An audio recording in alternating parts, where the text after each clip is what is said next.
We worship the engines that can pull 10,000 tons of American steel up a mountain. But pulling is the easy part. The true test of industrial dominance is what happens on the way down. When a multi-ton freight consist crests a 2.2% grade, it stops being a transport vehicle. It becomes a kinetic weapon holding billions of joules of potential energy. The only thing keeping that weapon from destroying the valley below is a few inches of cast iron pressed against steel wheels. But what happens when friction fails? The 10 deadliest heavy rail runaways. When dynamic brakes collapse and the physical air brakes take the full load of gravity, the physics turn violently against the machine. Cast iron brake shoes do not just spark, they heat to 1,500 degrees, liquefy, and melt onto the tracks. The friction coefficient drops to 0. How does a micro leak in a pressurized air hose doom a mile-long train? And what happens when a 10,000-ton Leviathan goes into absolute freefall? A heavy freight train on a mountain descent is a contest of propagation speed and thermal limits.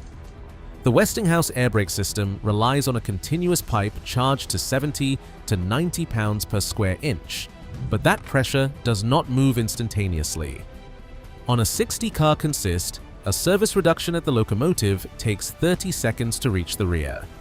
Each triple valve waits for the pressure wave, then admits air from its reservoir into the brake cylinder. The lag is not theoretical, it is measured in seconds, and every second is more gravity, more momentum, more energy the brakes must absorb. The engineer's only weapon against gravity's pull is a blend of air and dynamic braking. On grades above 1%, the blend ratio is typically 80% dynamic, 20% pneumatic. Traction motors switch from pulling to generating, dumping up to 3 megawatts per locomotive into resistor grids. But this is not an infinite well. The dynamic brake has a ceiling.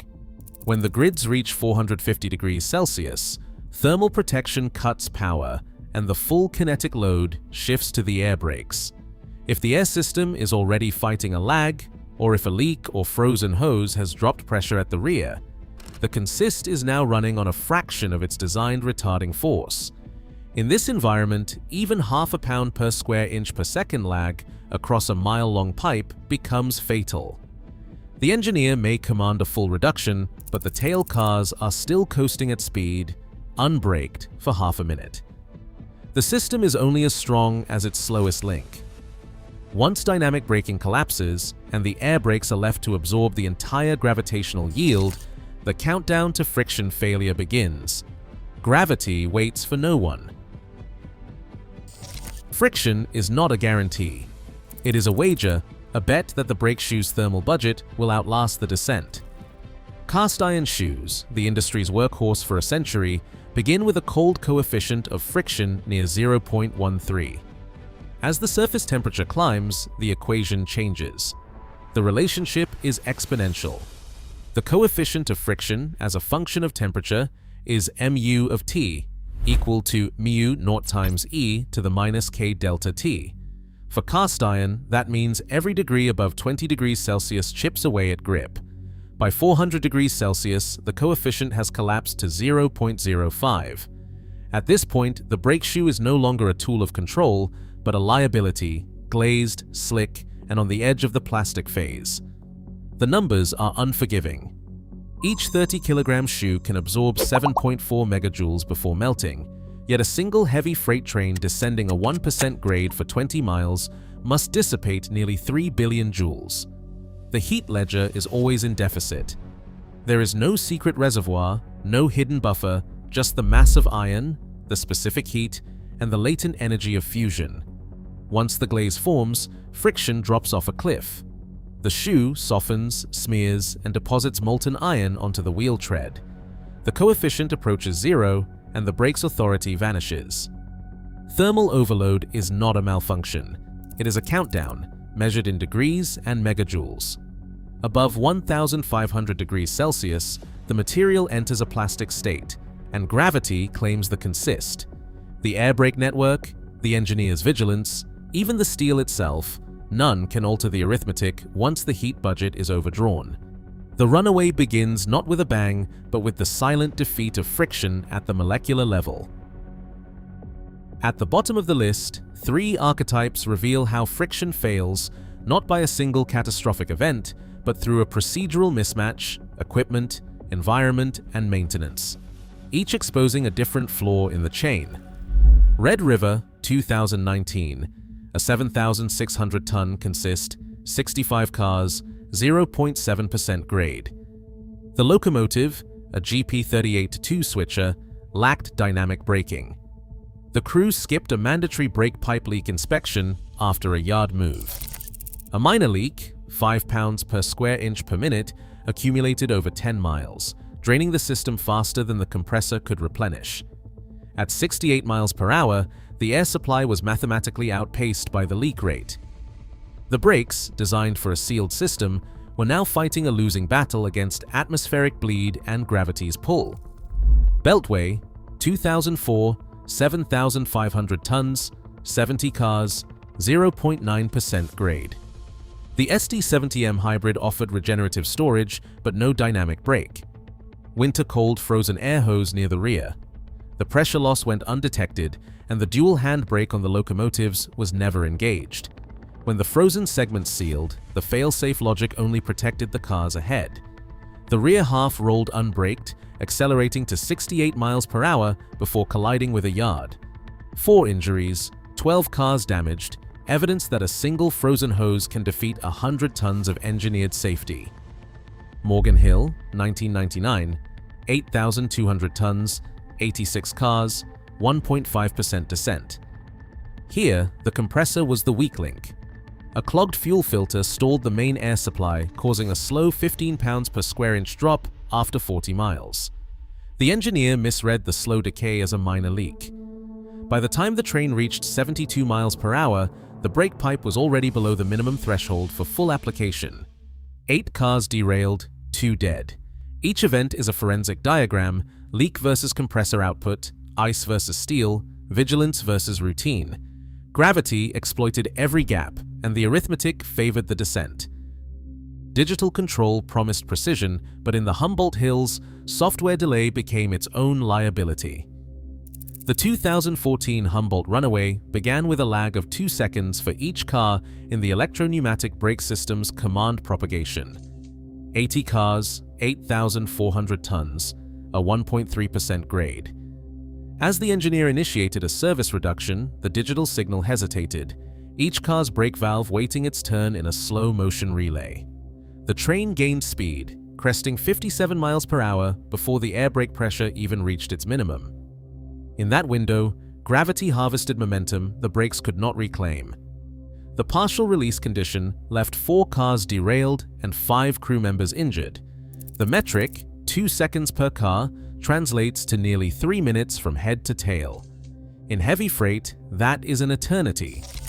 Contrast this with the analog isolation of the 1947 Galitzen curve. 33 cars, 2 steam locomotives, a 1.7% descent. A frozen hose near car 14 sealed off the brake pipe, dividing the consist into 2 worlds: the front where the pressure drop triggered emergency application, and the rear where the pipe remained fully charged and unresponsive. 9 crew members killed, 12 cars derailed. The sealed segment was a physical barrier. No signal, no air, no chance for intervention. Pennsylvania Railroad maintenance logs from that winter describe the cotton-wrapped hoses as insufficient for mountain service, but the directive to drain water before each run was often ignored. The Galitzen wreck forced the adoption of thermal trace heating and stricter winter protocols. The physics remained unchanged. Once isolation occurs, digital or analog, gravity exploits the gap. Both cases expose a core vulnerability. Whether the delay is measured in software cycles or in feet of frozen pipe, the result is the same. Control is lost not in a single catastrophic moment, but in the slow defeat of propagation, first by code, then by ice. The heavy rail system is only as reliable as its slowest segment, and gravity waits for no update or repair. Baker Pass, January 2017. Ambient temperature, -15 degrees Celsius. The air brake system, already stretched by a 2% grade and 8,900 tons of freight, faced an invisible adversary. Condensation inside the brake pipe, harmless at the summit, became a lethal agent as the train descended into a cold pocket near Car 45. In less than a mile, supercooled steel and sub-zero air formed a solid ice plug, sealing the pneumatic line. Pressure at the head end dropped, but the blockage isolated the rear cars, with no reduction, no braking force, just a static reservoir holding 90 psi. The engineer, reading only the locomotive gauges, missed the subtle lag. He increased dynamic braking, forcing the water-cooled resistor banks to absorb the full gravitational yield. But the grid's thermal ceiling, 3.8 megawatts, was never designed for a sustained overload.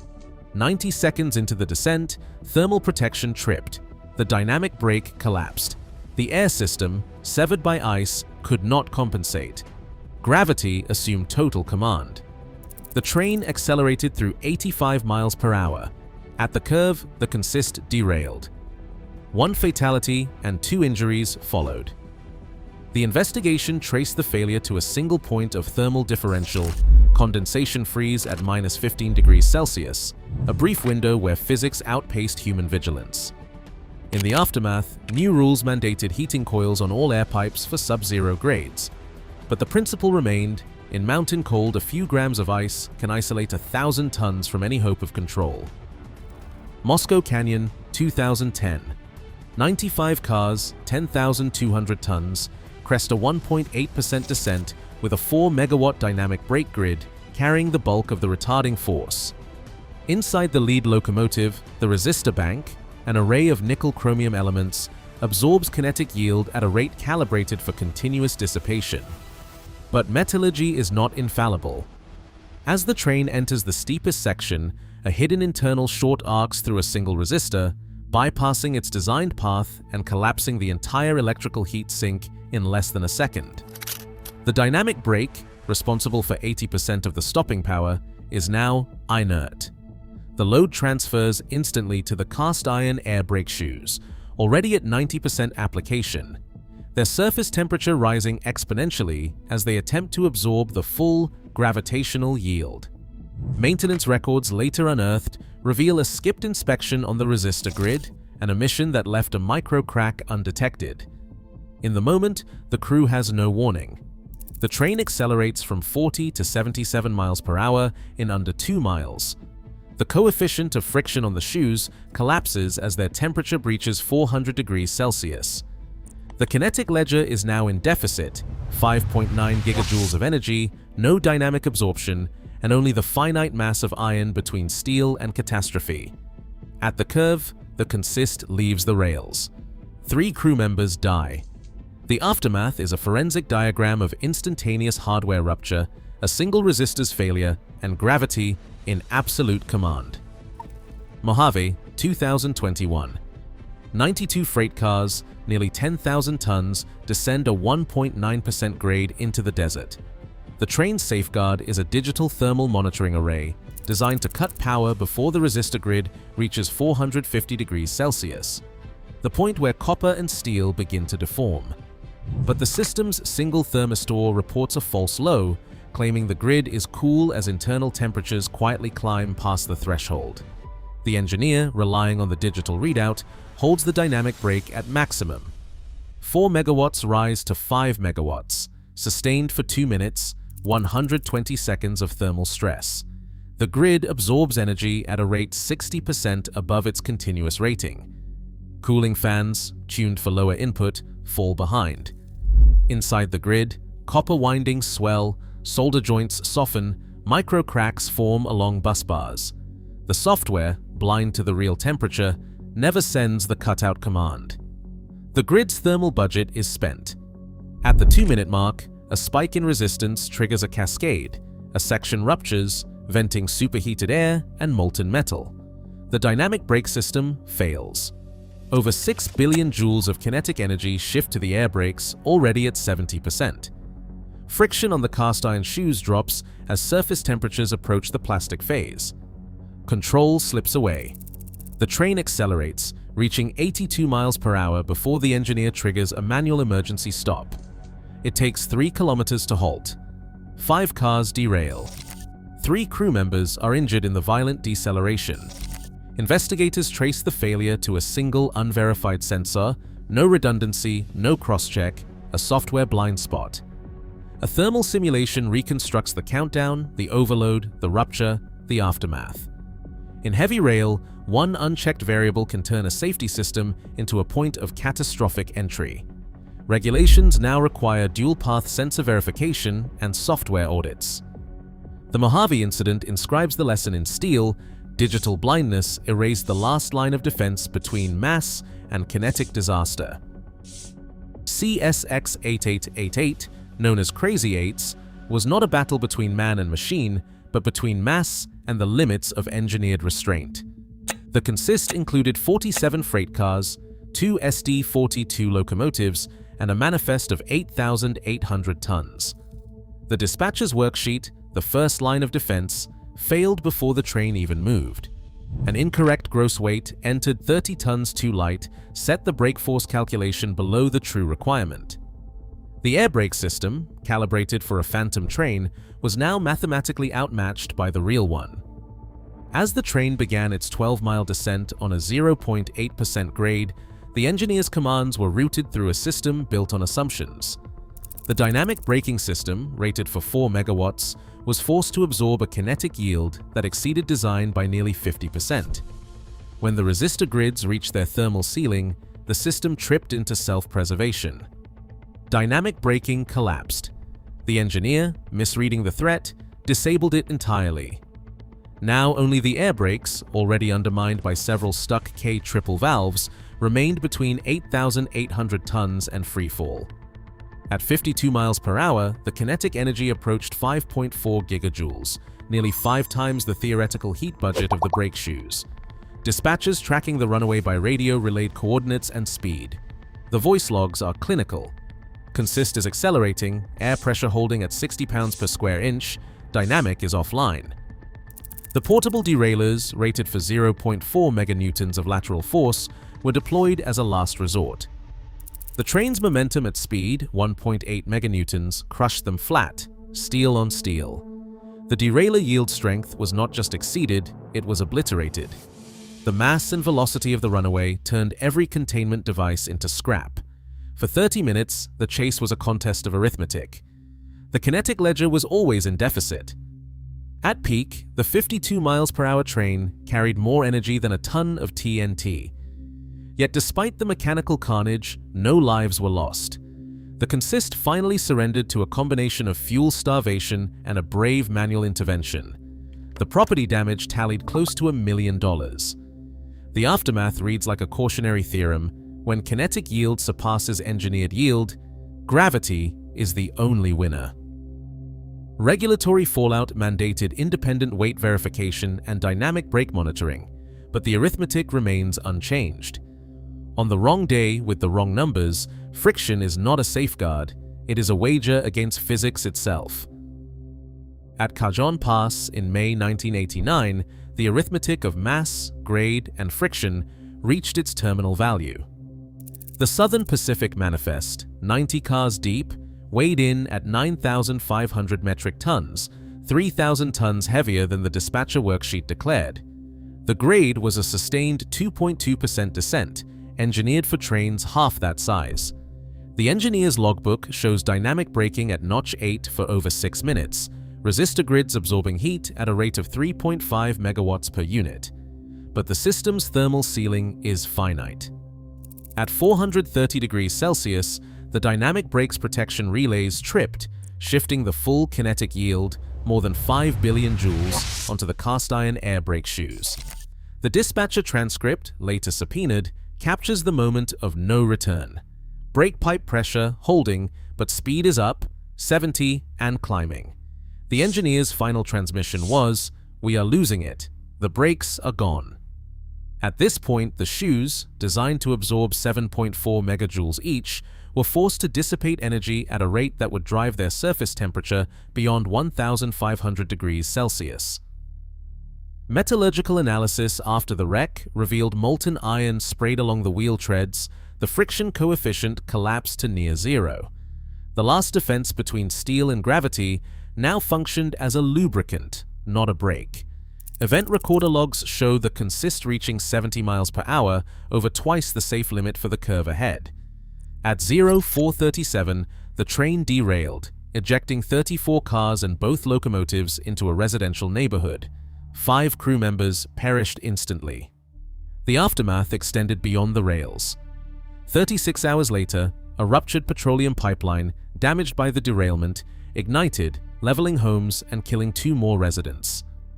The NTSB final report is unambiguous. Gravity, supplied with enough mass and grade, will defeat any engineered restraint. The molten brake shoe, the 100 miles per hour event log, and the dispatcher's last words are not warnings, they are proof. In the contest between kinetic energy and friction, gravity writes the last line. Today, every loaded train descending a grade faces the same equation: tonnage multiplied by velocity divided by friction's finite margin.